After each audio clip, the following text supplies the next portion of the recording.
Ladies and gentlemen, aviation enthusiasts and curious minds alike, welcome to the thrilling mini-series that will take you soaring through the skies called What Makes This Plane Great?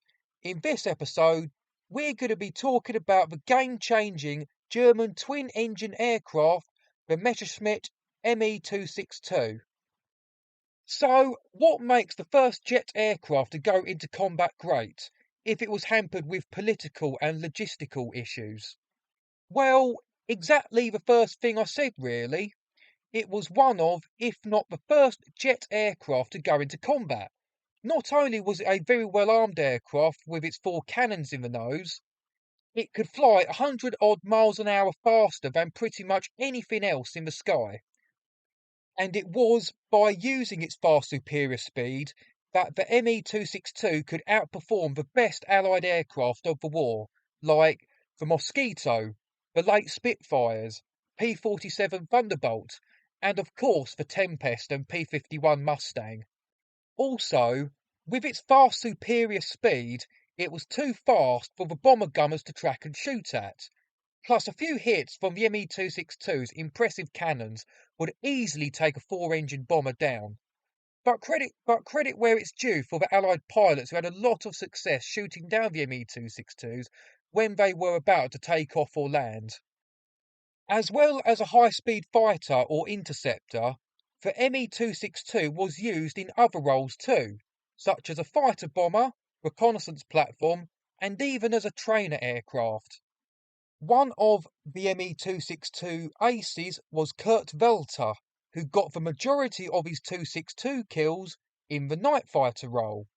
Rather than using radar to shoot down Allied Mosquito night fighters and four-engine bombers, Kurt Welter worked out a strategy with the searchlight batteries, where once they picked up a condensation trail in the searchlight beams, he'd zoom in and shoot the plane down.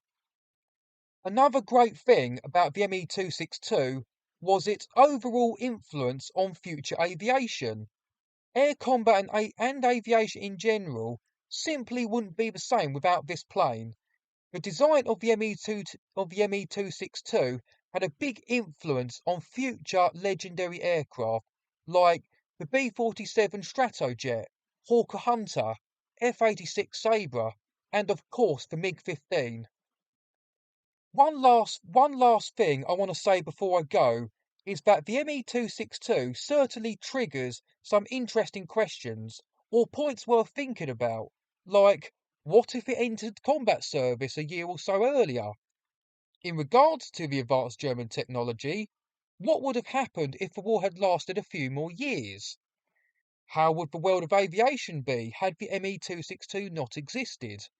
Or how would a more refined version of the Me262 fare in the Korean War? And that's it for this thrilling journey through the skies.